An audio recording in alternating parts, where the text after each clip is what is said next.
Hello guys, आपके अपने ABS की पाठशाला में आप सभी का स्वागत है। आज हम class 10th chapter 6 life processes page number 110 पे जितने भी क्वेश्चंस हैं आज हम उनका सोल्यूशन प्रोवाइड कराने वाले हैं।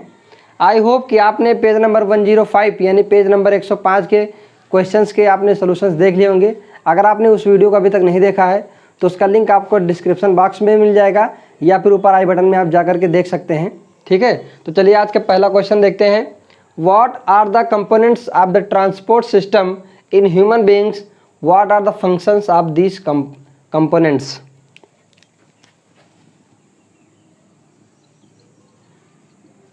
ठीक है, अब पहले इस क्वेश्चन का मतलब समझते क्या होता है।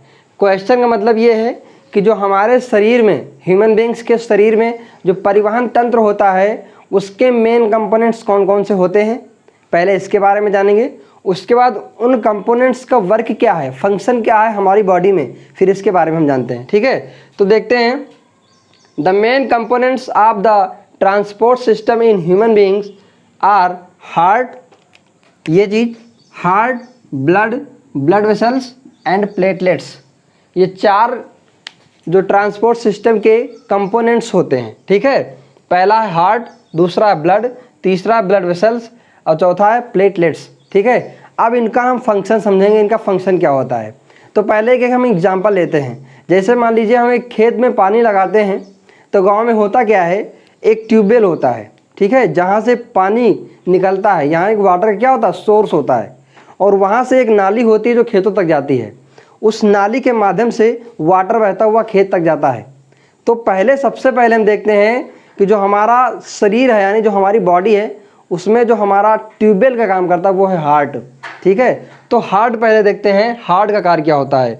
It pumps oxygenated blood to whole part of the body and receives deoxygenated blood from the various body parts and sends this impure blood to lungs for the oxygenation.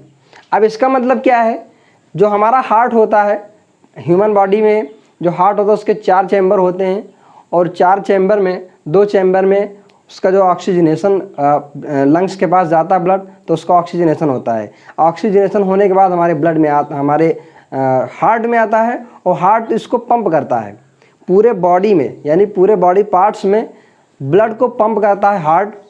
और वहाँ से जब ऑक्सीडेशन हो जाता है, जो हम खाना खाते हैं, तो वहाँ से डीऑक्सीजनेटेड ब्लड को क्या करता है, ये रिसीव करता है और रिसीव करने के बाद ये लंग्स में भेज देता है ऑक्सीजनेशन के लिए। फिर से जो ब्लड है वो प्यूरीफाई होकर के आता है और फिर से हार्ट क्या करता है, पंप करता है ब्लड को। ठीक है, अब दूसरा है ब्लड। ब्लड एक फ्लूइड कनेक्टिव टिश्यू होता है और इसका जो काम होता है, helps in the transport of O2, CO2, nutrients and nitrogenous waste. ठीक है, इसका मतलब ये है कि जो हार्ट से ऑक्सीजन जाता है वो किसके साथ जाता है, ब्लड के साथ। तो मेन फंक्शन क्या है, ब्लड का है। तो ब्लड ऑक्सीजन को लेके जाता है, CO2 को लेके आता है, न्यूट्रिएंट्स को पूरे बॉडी में ये डिस्ट्रीब्यूट करता है और जो नाइट्रोजनस वेस्ट होते हैं उनको नेफ्रॉन यानी नेफ्रीडिया के पास ले जा करके एक्सक्रीटरी माध्यम से उसको शरीर से बाहर फेंकने में हेल्प करता है। उसके बाद है ब्लड वेसल्स। ब्लड वेसल्स का मतलब होता है कि जहाँ से ब्लड जाता है, यानी एक ऐसा माध्यम होता है जहाँ से ब्लड पूरे बॉडी में फ्लो करता है। तो it carry blood either away from the heart to various organs of end, और ये कह सकते हो from various organ back to the heart. यानी कि इन वेसल्स के माध्यम से या तो हार्ट से पूरे बॉडी में ब्लड जाता है या तो हार्ट में फिर उस वेसल्स के माध्यम से वापस आता है। ठीक है, नेक्स्ट है प्लेटलेट्स। प्लेटलेट्स जैसे मान लीजिए कहीं हमारी बॉडी में कहीं इंजरी हो गई, चोट लग गई, तो ब्लड का फ्लो होता है, यानी कि ब्लड बहता रहता है, तो उसको ब्लड का क्लॉट बनाने में हेल्प करता है। ये जो चौथा कंपोनेंट्स है प्लेटलेट्स, ये क्या करता है, हेल्प करता है ब्लड के क्लॉटिंग में। ठीक है, आइए देखते हैं question number 2। Why is it necessary to separate oxygenated and deoxygenated blood in mammals and birds. ठीक है, इस क्वेश्चन का मतलब ये है कि क्या ये ज़रूरी है कि जो मैमल्स होते हैं या बर्ड्स होते हैं उनमें ऑक्सीजनेटेड और डीऑक्सीजनेटेड ब्लड को अलग करना, क्या ये ज़रूरी है। क्वेश्चन का मतलब ये है। ठीक है, अब चलते हैं आंसर की ओर। जो वार्म ब्लडेड एनिमल्स होते हैं यानी कि जो समतापी जानवर होते हैं, समतापी का मतलब जैसे हम लोग हैं, हम लोग के बॉडी का टेम्परेचर कितना होता है 37 डिग्री सेल्सियस, है ना, हमेशा होता है।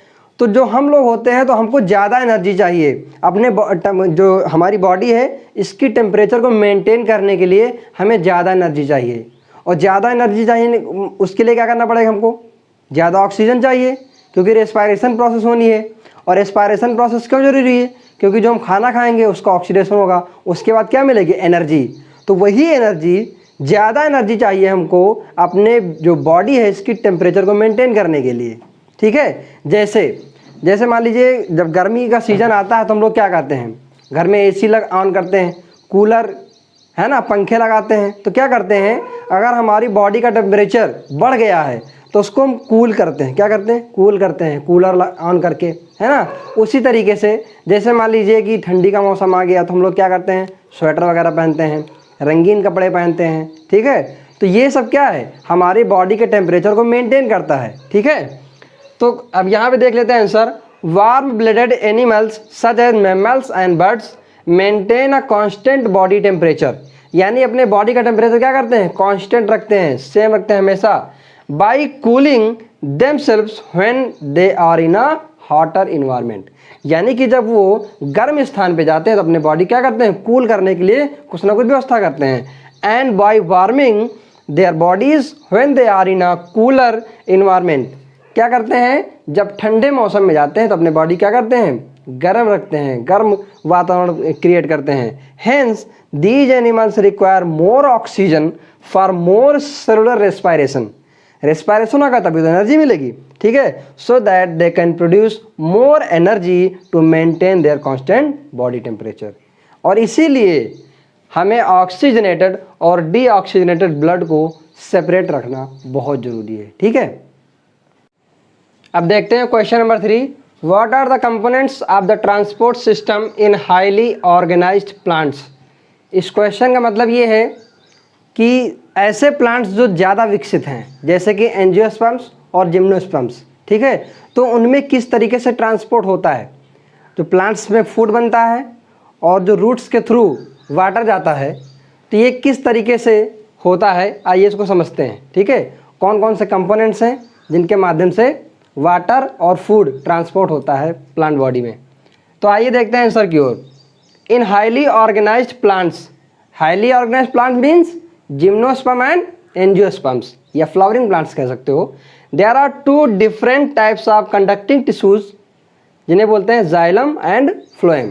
2 तरह के टिश्यूज होते हैं, एक होता है जाइलम और दूसरा होता है फ्लोएम। तो जो रूट्स होते हैं किसी भी प्लांट्स के, वो एक्टिव ट्रांसपोर्ट के through, active transport means energy needed होती है, वहाँ पे एनर्जी भी खर्च होती है।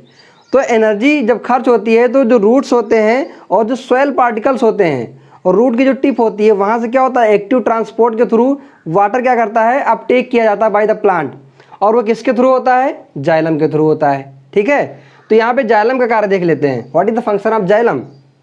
It conducts water and minerals obtained from the soil via roots to the rest of the plant।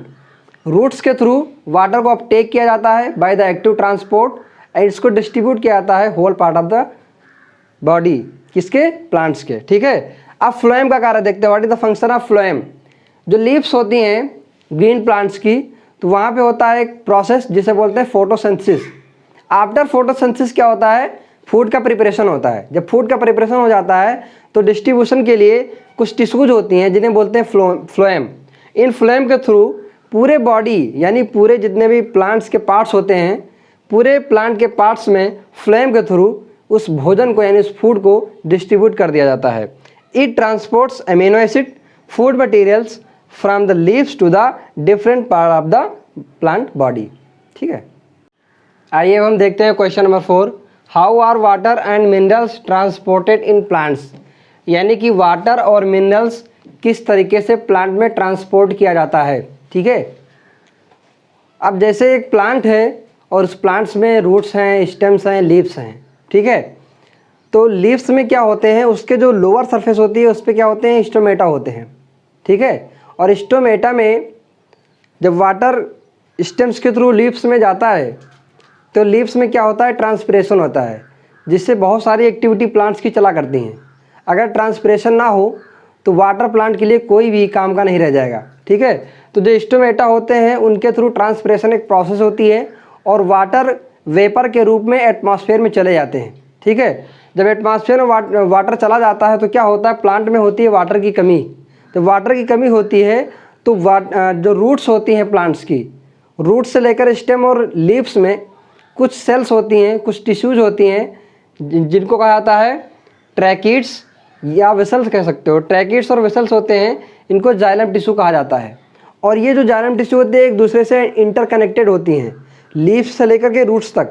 अब रूट्स और मॉलिक्यूल्स जो सॉइल के पार्टिकल्स हैं उनके बीच में क्या होता है, थ्रू द जो एसेंट ऑफ सैप होता है उसके माध्यम से वाटर रूट्स में जाता है और रूट्स में जाता है जाइलम टिश्यू में, ट्रैकिड्स और वेसल्स में। अब ये दोनों क्या होते हैं, इंटरकनेक्टेड होते हैं लीफ से लेकर रूट तक। तो क्या होता है, वाटर एसेंट ऑफ सैप के थ्रू ऊपर चढ़ना शुरू कर देता है। ठीक है, और वहाँ पे एक फोर्स लगता है जिसे बोलते हैं एडहेसिव फोर्स।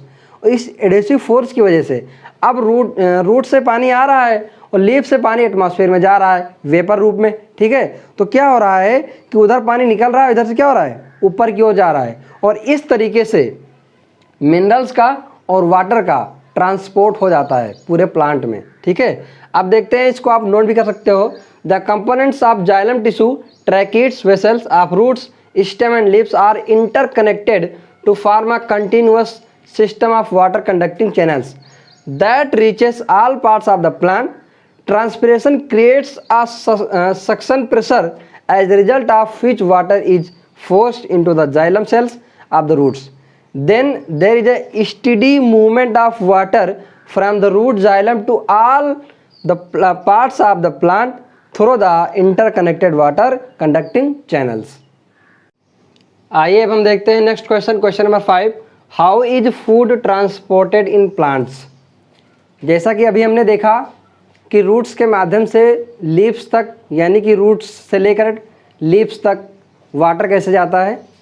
अब हम देखेंगे कि प्लांट के लीव्स में जो फूड का प्रिपरेशन हो रहा है वहाँ से लेकर रूट्स के टिप तक फूड कैसे पहुँचता है। ठीक है, तो इसके लिए कुछ स्पेशलाइज्ड सेल्स होती हैं जिन्हें हम फ्लोएम कहते हैं।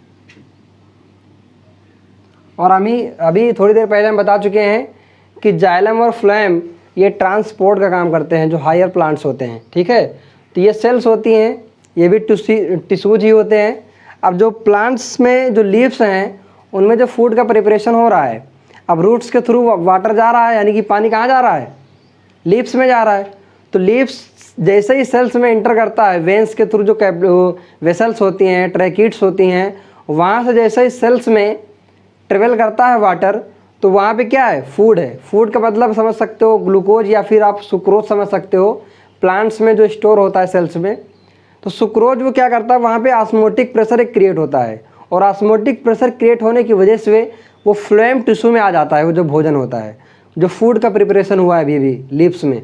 तो वहाँ से क्या होता है, उस टिश्यू के माध्यम से रूट्स के टिप तक उस फूड का ट्रांसपोर्टेशन होता है। ठीक है, phloem transport food materials from the leaves to different parts of the plant body. The transportation of food in phloem is achieved by the utilizing energy from ATP. As a result of this, the osmotic pressure in the tissue increases, causing water to move into. ठीक है, this process moves the material in the phloem to the tissues which have less pressure. This is helpful in moving materials according to the needs to the plant. For example, the food material such as sucrose is transported into the phloem tissue using ATP energy. ठीक है, ये था इसका answer. दोस्तों, अगर आपको video पसंद आया हो तो इसे लाइक करें और अपने फ्रेंड्स में ज़्यादा से ज़्यादा शेयर करें और हमारे चैनल को सब्सक्राइब करना ना भूलें। सब्सक्राइब करने के बाद बेल आइकॉन को ज़रूर हिट कर दें, जिससे आने वाले नोटिफिकेशन वीडियोज़ के आपको सबसे पहले मिलें। धन्यवाद।